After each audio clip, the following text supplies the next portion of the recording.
this.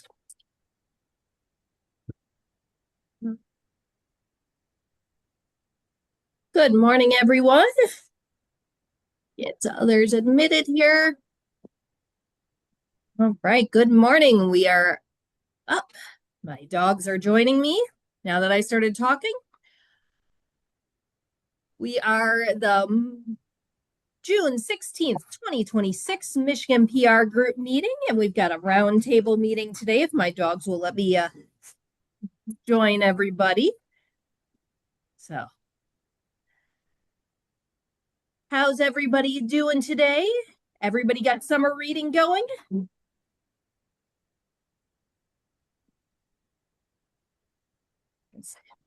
Southfield, we kicked ours up. Dogs. Sorry about that. They were quiet until I started talking, of course. So, good morning, everyone. So we kicked off summer reading yesterday. We're using a different theme than the main one. We've got Plant a Seed Read.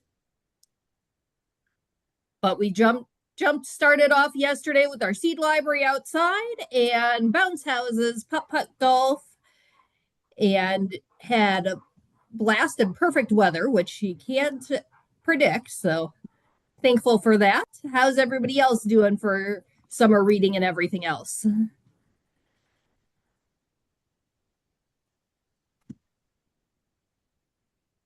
I would say good.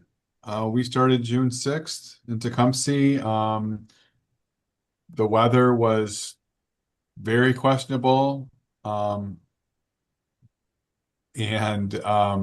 definitely had an eye on the weather for several days before, but we managed to get it done before the rain. We had a storyteller whose name escapes me, Paul something. He was really good. Um, and I grilled some hot dogs and we signed some people up through the Beanstack app. And it wasn't as big of a turnout this year, I think, because Ow. you didn't have to come to the library to sign up because you could sign up through the website through Beanstack. And at some point today, I'd love to talk about like what people are doing regarding apps versus pen and paper, pencil and paper, keeping track of things. But the opening went, like I said, probably the smoothest, bigger event that we've had that I've been involved in the past 2 years. And we've got less than last year signed up currently, but it seems to be pretty steady. And we just have a lot of really good things going on. I wish it was a little bit better attended so far, but it's also early. I mean, it's been what, June 6th, so it's D-Day plus 10, Yeah. I guess. And that's where we're at. So Well, if you got steady registrations, that's pretty good. I'll tell you, at Southfield, we just are doing paper. Oh, I've got a double echo going on, but yeah, we're doing just paper. We are doing it very low key. We have just handing it out to anybody, everybody. Bingo sheet goes to the adults, reading log goes to the kids, and we just ask them to record time, not titles. yeah. How do you, if I can ask Kelly, like Yeah. so do you keep track of how many people have signed up like before the end, or how do you do that? And then who actually tabulates things, or if you have a raffle, or who adds up the bingo stuff? That was a problem last year. It was hard for the staff to keep track of everything, like and be on desk and you know do circulation. So that's why we went to the Yeah. app. Oh, We we thought got it would eight be people more registered accurate, for diving but me I'm kayaking. wondering if Heck yeah. I'm seeing more and more libraries just do the paper. So if you could just explain a little bit, maybe who keeps track of all that, when they do it. Yeah, we try to keep it pretty simple. We do a tally mark anytime we hand I think yeah, out it's one of the mostly logs. Oops, let me yeah, dad chat in and here and kid. Yeah. all right. All right. We got that muted. So yeah, we just do a little tally mark anytime we hand out a log. And then at the end, when you return your logs that are filled out, then you get a raffle ticket. And then you could choose one of 6 prizes for the Okay. kids and for the adults. If you get a bingo, you just get a book that we have on a cart. So we're trying to keep it simple for both patrons and for ourselves. And is that because in the past it was more complicated or Yeah, in the past we had, well, there's this part, and there's this part, and there's this aspect, and we just tried, it was getting confusing. If it's confusing to us as staff, and we're trying to convey this onto the public, we wanted to simplify it for them, which in turn simplifies it for us. So who actually is responsible for tailing the stuff at the end? we have one youth librarian and one adult librarian that keep all the stats. Okay. I definitely see the wisdom in that. Like, um, we were trying to simplify, and I think I was really surprised how many people were reluctant to use the app. Like they're apped out. Yeah. They they seem like, no, a lot of places around here do use the Beanstack app to keep track of. So I'd love to hear from other people as well. Feel free to unmute yourselves and join in, or if you want to pop it in the chat, I'm happy to relay that on to the group as well.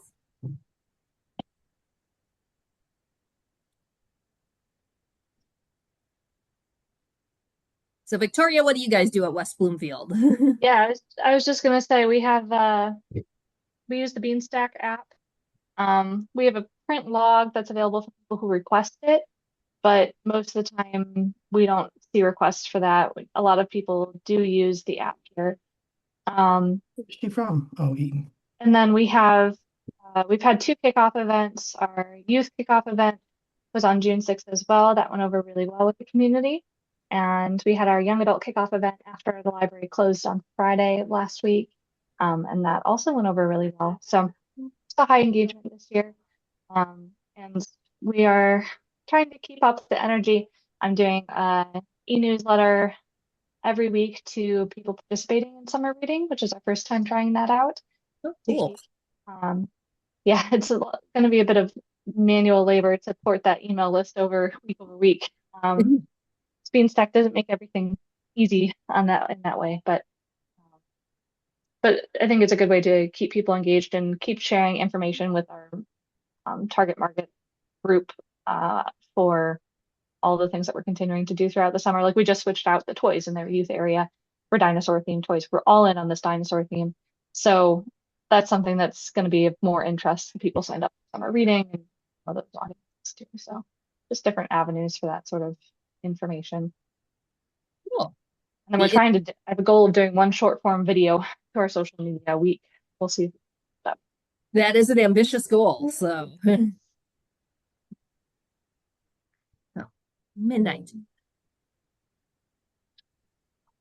All right. So, midnight. Hi. That's an So awesome what's idea. everybody else doing? How's it going, Jeff, for summer reading? Yeah, I think that's an awesome idea to send out communiques Yeah. to your Beanstack folks. I'm going to steal that. Cool. We had, I think, our biggest turnout to date at our kickoff. Only by a measure of like 50 to 60 more. Not like a huge, but like we just keep getting more each year. So that's always great to see.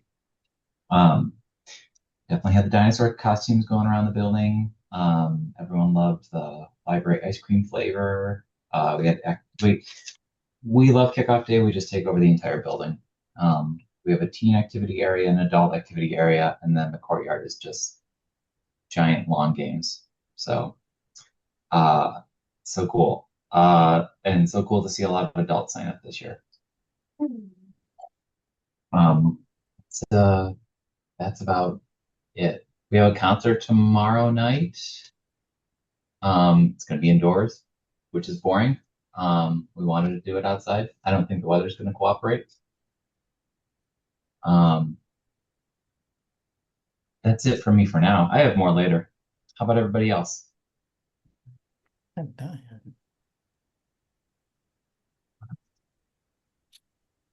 I did want, Jeff, do you use an app or paper? Both. Both, okay. And we saw, we did see a little bit more people going for the paper, and I think that is true that people are eager or nostalgic for a bit of the tactile analog version. Um,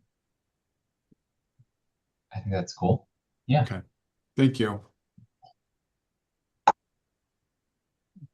Yeah, I know personally, I'm running out of space on my phone, so I've had to delete a bunch of apps. So it's like, wait, I don't really use this. So Yeah, I was really excited about we were like last year, like I said, it was kind of labor intensive. The staff wasn't overly happy with us and how Can't we get over it. probably leaned too heavily on them to keep track of things like ongoing. And so we're like, oh, we'll get this app, and we had the friends pay for it. And then I was all excited about it, and I mentioned it to my wife, and she said, "Oh, another app." And just give me a piece of paper. And a fair amount of people are using it. We do have both, but way more people are using the paper than we anticipated.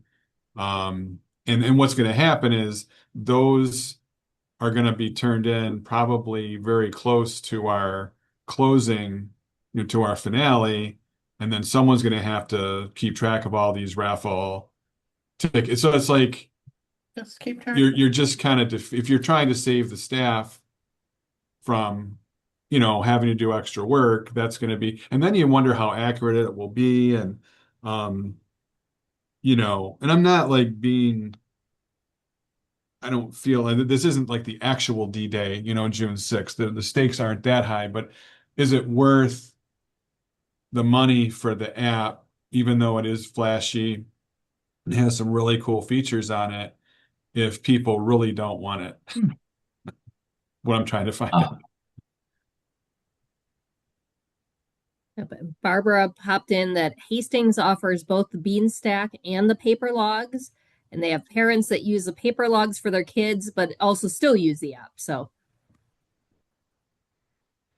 I'll add that the way that we have our paper logs set up right now is we don't have staff do any of the tabulation. We redirect everybody to Beanstack, but we offer it so that kids can keep track of their own reading if their parents are trying to have them go screen free, or um, parents can just wait until the end to log everything if they wanted to, but they can keep track throughout the summer still. So there's like a totals section. We only have people log their minutes read over the course of the program. So if they wanted to just add at the end that they read a total of however many minutes through the summer, then fine.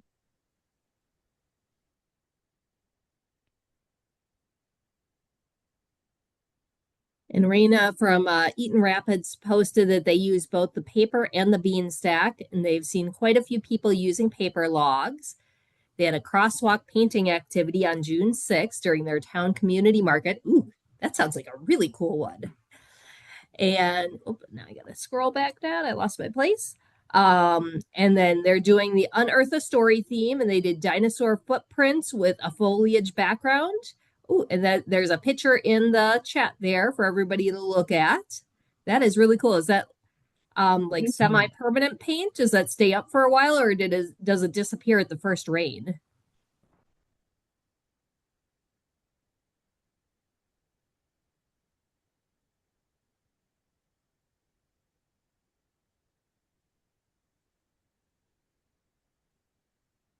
Uh, oh, cool. It'll stay up for about a year until they do it again next year. That is super cool. And a lasting reminder of the summer reading.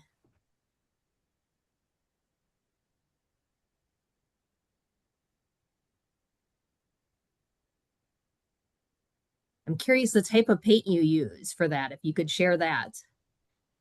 And Andy popped in there, he asking what intersection is that at?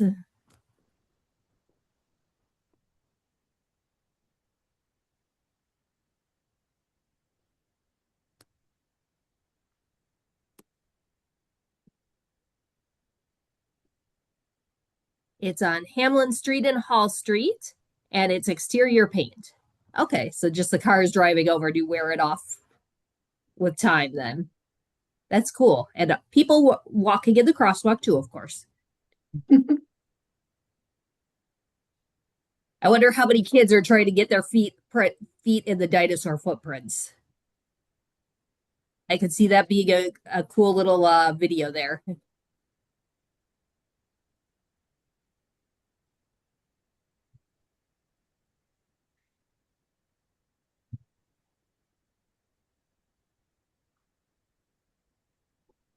All right. How anybody else have anything else for summer reading? Oh, hi, Midnight.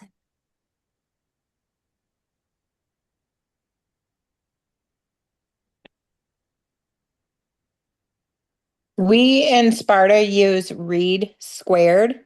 Mhm. It's an app, and we do also offer paper, but I would say maybe 5% of our patrons use paper. But Read Square seems to be pretty easy. It's not only for our youth, but also our adults as well. And we have close to 300 participants already. Cool. Yeah, this year has just went absolutely incredibly, overwhelmingly, excitingly off the charts. So we had a kickoff last Wednesday, and just had a whole bunch of activities going on within our library associated to dinosaurs. And we actually had one of our local news providers come out and kind of highlight us. And then on Saturday, it was our actual kickoff. Outside, we had a bounce house, snow cones, petting zoo. Um, I think that was it. And then we had well over 200 within those couple hours as well. That is awesome. I Yeah, love hearing that things go off the rail in the best possible way. yeah, we have just been overwhelmed in a great, great way this year. We're doing grab and go bags of just a little craft. And we can't even keep up with the amount that are going out. We have to keep reordering things and stuff. So it's absolutely wonderful. Those are great problems to have. Yeah, we are solving that by just reordering. Thankful for Amazon.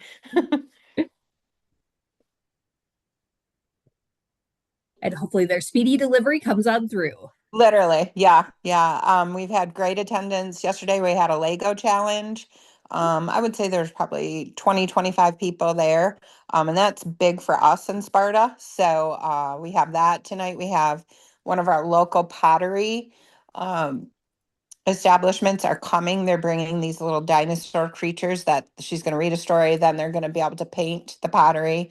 She'll take them back to her studio, kiln them, and then the kids get them at the end too. So we have just tons of fun dinosaur associated activities, and the kids are loving it. That is awesome. Thank you.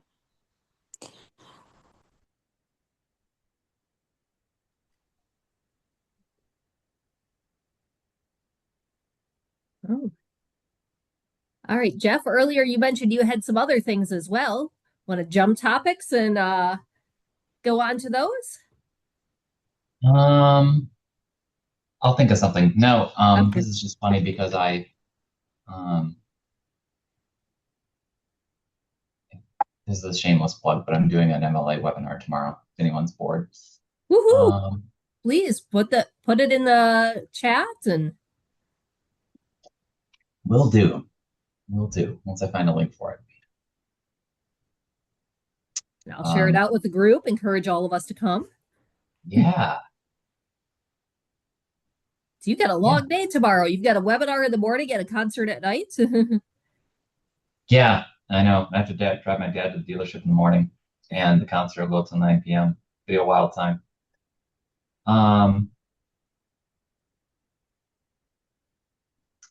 Yeah, no, I'm just waking up, having coffee. It's I don't know.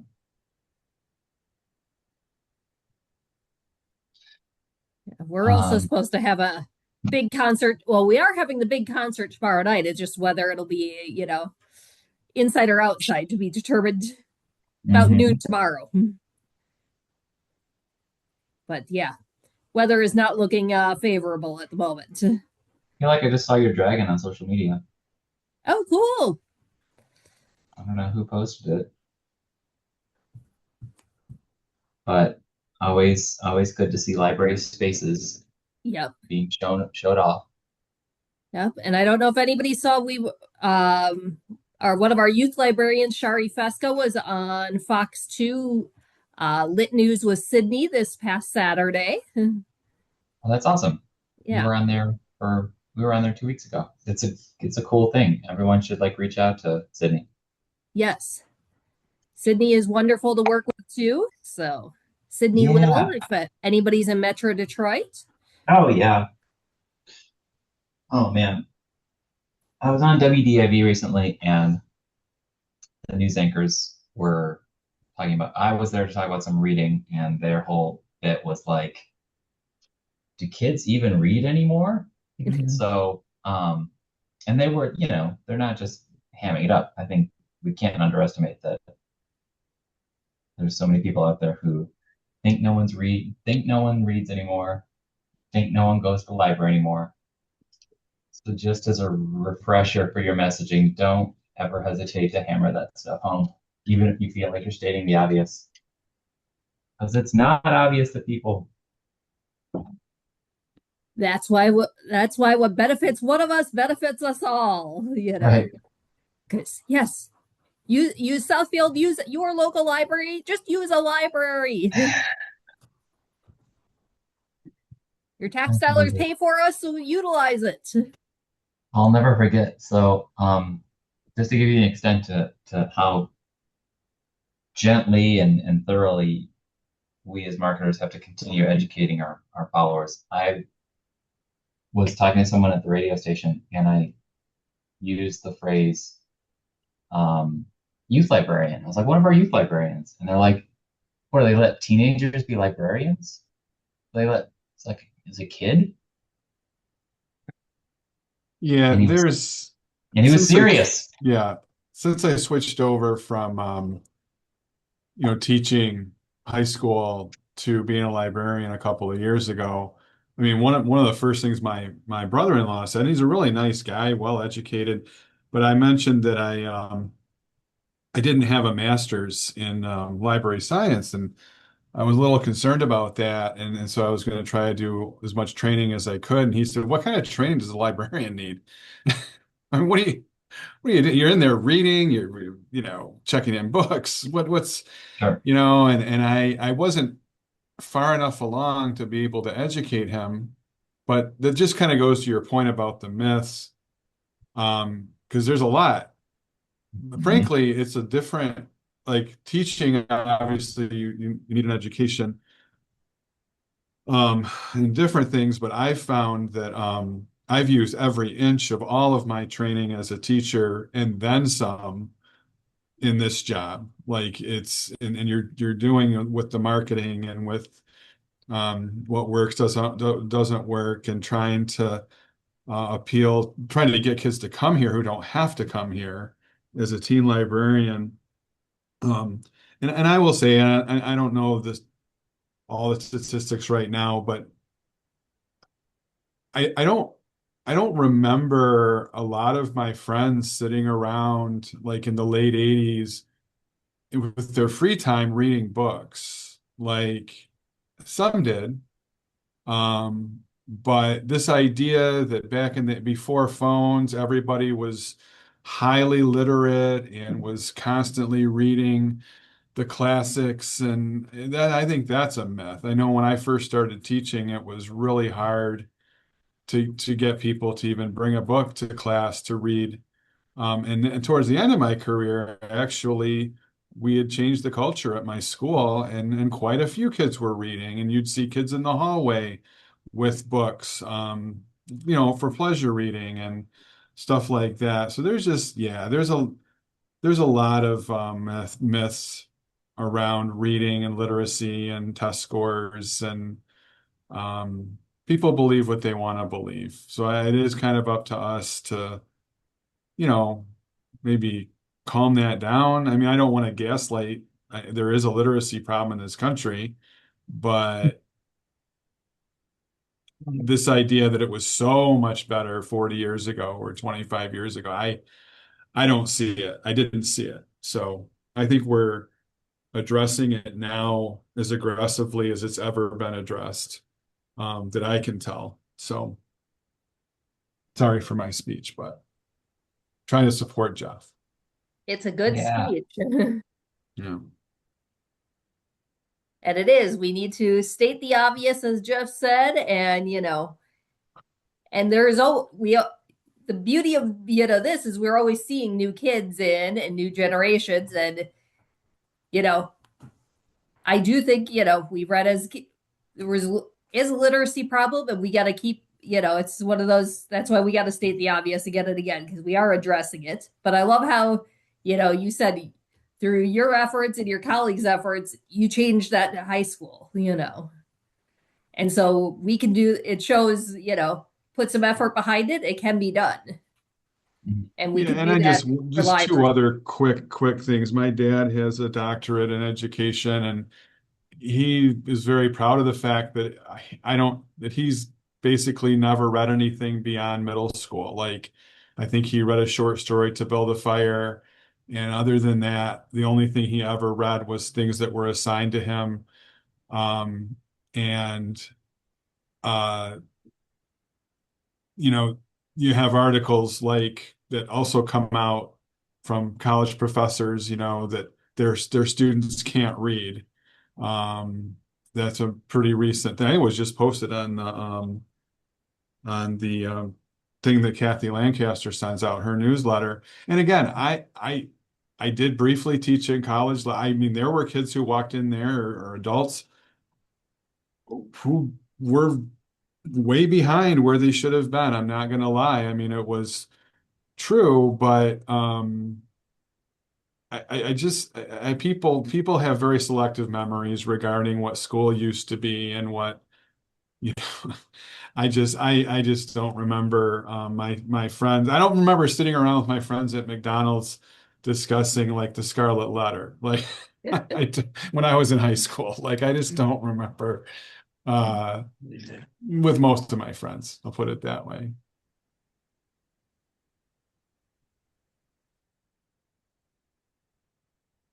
Well, I think it's an important reminder to all of us that the work we do is important. And, there's nothing wrong with promoting, the basis of a library. We have all the extras, and don't get me wrong, the technology library, everything we do, wonderful for the community, but our basis is reading and books. Sure. Sure. Um, Spoiler alert for no one who wants to attend my webinar. The two words that have been tattooed on my brain lately is communicate value. Just let that guide everything you do.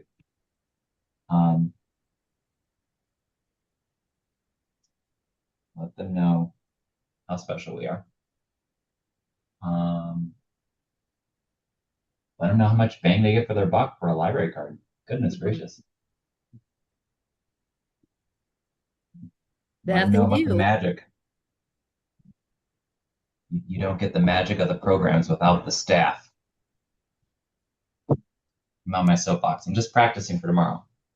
Hey, we're happy to be your test audience. So, and Barbara popped in the chat that Hastings summer events, she posted a link in the chat, and that tomorrow night they have owl pellet exploration for adults. Awesome. Now I have a question: is that real owl pellets, or I've seen like gag gifts like that are owl pellets? Midnight Bijou. Oh, sorry. Thought the dogs were getting into something in the kitchen.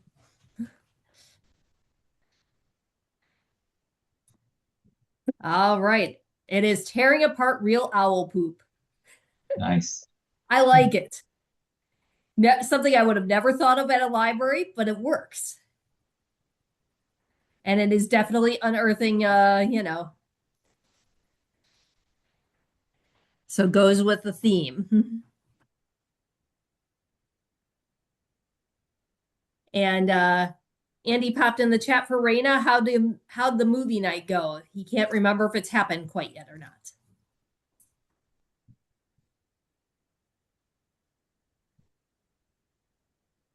Movie night.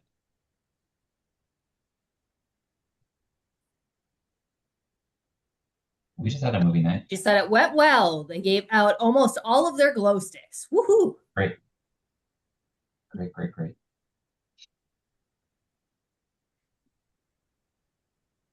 We just did Jurassic Park. We've done 4 successful movie nights for adults where we pick a movie that is really roughly targeting millennial nostalgia. And even though, yeah, it's in the library, we still have a big screen and projector, but what we do is we get a lot of fun snacks, themed snacks usually, and crafts that you can do side by side with your pal, because it's probably a movie you've already seen 5 times anyway. And then just hang out. Cool. Of course, we did Jurassic Park.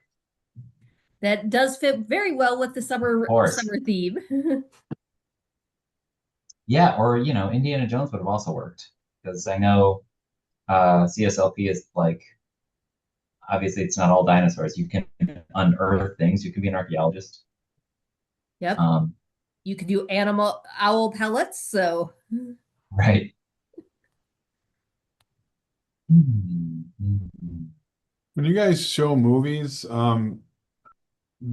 isn't there some kind of a licensing, like a service that has a selection of movies? So do you guys, obviously you find it worthwhile? Yeah. Can you explain that, like how much it is and what kind of selection there is and that type of thing? I'm throwing that in the chat right now. Okay. We work through Swank, and you can just pay them for a year, and you check in with them, and you say, is this movie literally available to screen right now? And they send you some legal paperwork that you quickly sign, and then you just go about your business and mind your P's and Q's, but you are giving them some money, yes. But yeah, they might have a library tab on their website. Okay. Thank you. Yeah.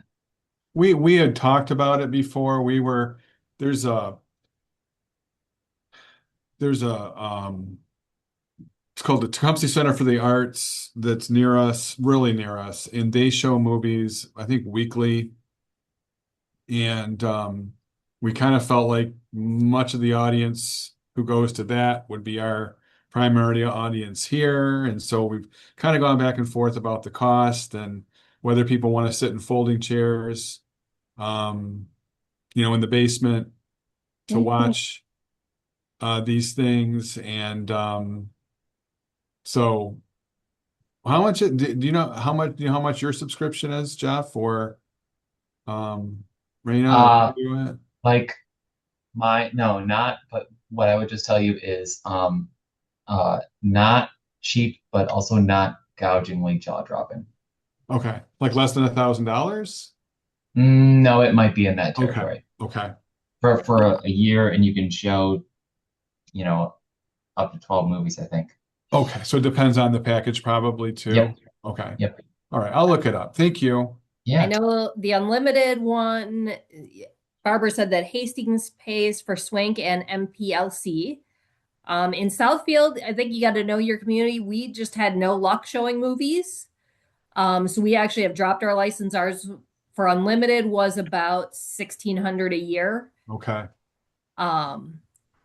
We've done the occasional one-time showing things, and that is now I think about $200. So you could test it out with that if you wanted to. Okay. They do have limits on if you can. The movie has to be indoors. I think they've expanded. You can do like 1 or 2 outdoor showings now, but it used to be strictly indoors. Because like if we do the big outdoor movie and rent the screen, those we can get people out for. But We have a few different movie programs we've done in past.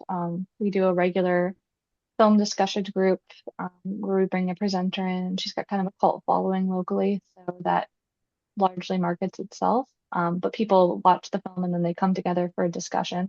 We don't watch the film here, they watch it at home. And usually they're movies that are off the beaten path.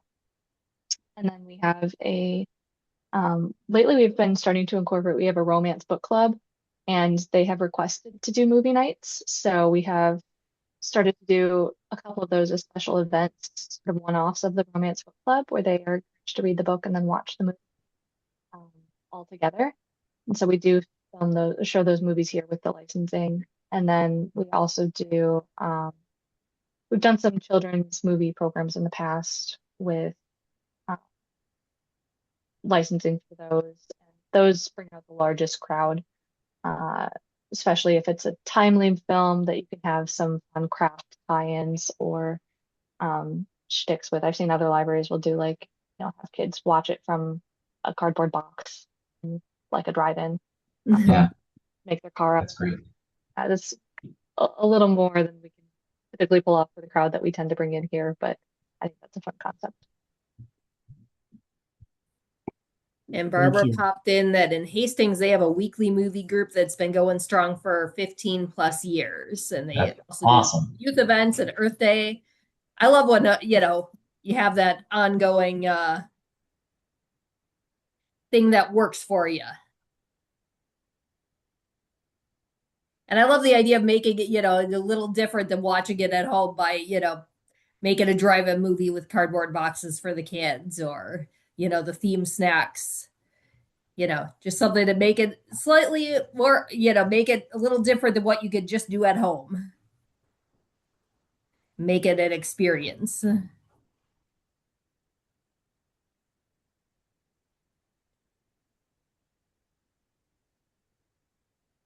So I've got a question for the group. Is anyone doing any Juneteenth programming?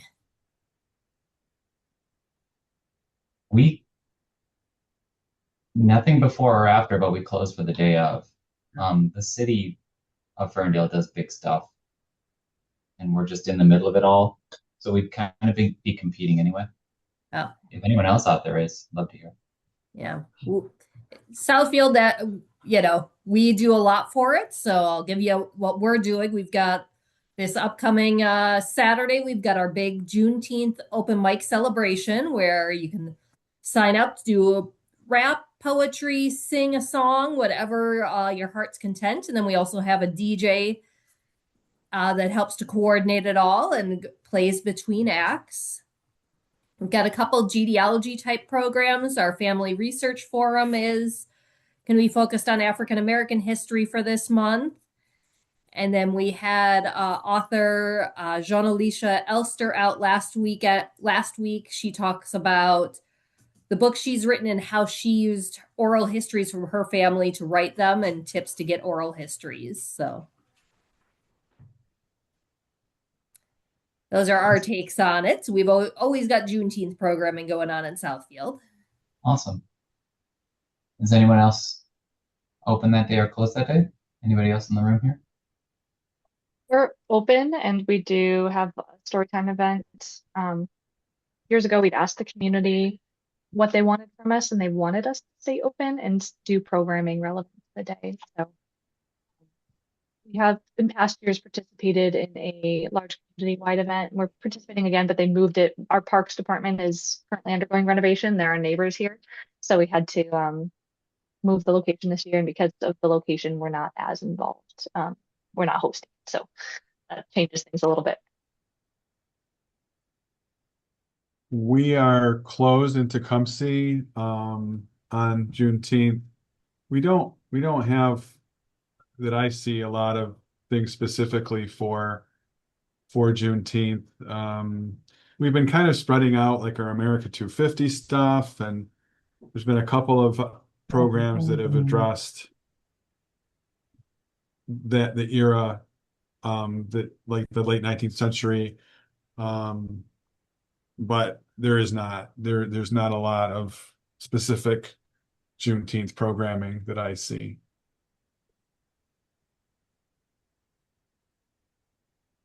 And I think being close, well, it's fairly recent for everybody, but I want to say um, it's a relatively recent thing that we're closed on June 19th, like within like the last 2 years. But it's a kind of a recent thing. I feel like around the state too, but I'm not certain. Yeah, we are closed June 19th, since it became the federal holiday a few years ago. But that segues into anybody got any cool 250 programs going on? In Southfield, we're doing our big one 2 weeks from tomorrow, no, a week from tomorrow, the 24th. We've got the Drum and Fife Corps. We've got Detroit Mosaic Youth Choir coming out. We have a living history encampment, so you can see what it was like to live in Michigan in 1776. And that's actually being led by my husband and our kids. So Nice. tie them in there. We've got a coloring mural going on that day from the Coloring Museum. She just finishing off the custom illustration. Saw it this morning. It looks incredible. So we've got some craft activities, other history reenactors. So Sojourner Truth will be out there, and a few local people from our past in Southfield. So yeah, we're looking forward to it. Oh, we have also Uncle Sam will be on stilts. So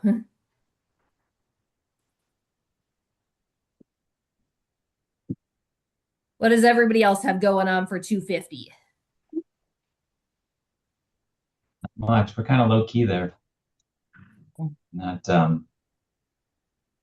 being overtly anti-patriotic or anything. Yeah. Just too much else going on. Yeah, we're doing a lot, but we're trying to encompass all aspects of the past 250 years. Mm-hmm. So not the good, the bad, the ugly, we're not being just patriotic, yay, America. We're taking an honest look at our history. Yeah, like I said before, most of our stuff is kind of spread out throughout the year.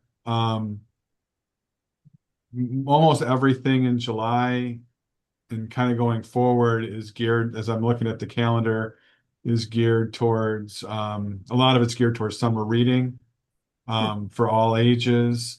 There's like an intro to line dancing for adults. We also, our adult programming person left in May, and we have a new adult programming person, and she's trying to get caught up basically. So we have a little bit of a gap. With that said, there's still a fair amount of programming, but I wouldn't characterize a lot of it as America 250 specifically in July. And then, the city of Tecumseh will be doing a lot regarding that too, with fireworks and they always do. But this year, my understanding is it's kind of amped up from going to some of their um, marketing meetings and things like that as well. So I don't think our lack of programming around America 250 in the next couple of weeks is going to be missed that much in Tecumseh.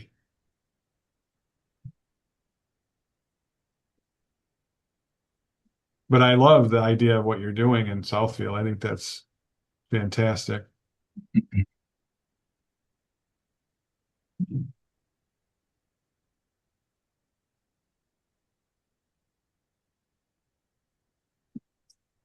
Kelly, I think you're muted still. Thank you. My dogs were acting up, so I muted myself, so you didn't hear that. But yeah, Barbara popped in the chat that they got a lot of cool programs going on. The history of hot air ballooning, the History Hounds program that's virtual, 2 ice cream and game celebrations and more spread throughout the year. August, they're having a swordsmanship museum from Grand Rapids come talk about Revolutionary War tactics. That's cool. I didn't even know there was a swordsmanship museum. Gonna have to check that one out. Wonder if they're part of Michigan Activity Group. So if not, they should be.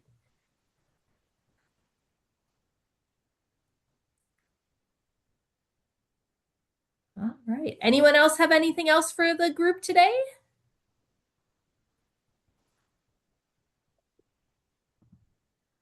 Otherwise, we're back on July the 20th. No, sorry, July 21st. I can read a calendar correctly. So we'll see everybody then. I'll post up the recording later today, and I'm going to send out to the group for everyone to go see Jeff tomorrow morning. 2 And p.m. at midnight saying hello. Oh yeah. Yeah, if you're in town and you want to see a show, come to the library. Yep. Or Ferndale Library. Yep. Or the Southfield Library. We got one Yeah. tomorrow night too. We'll compete. Thank All you, right. Kelly. Thank you, everybody. Have a great Thanks, everyone. day. You too.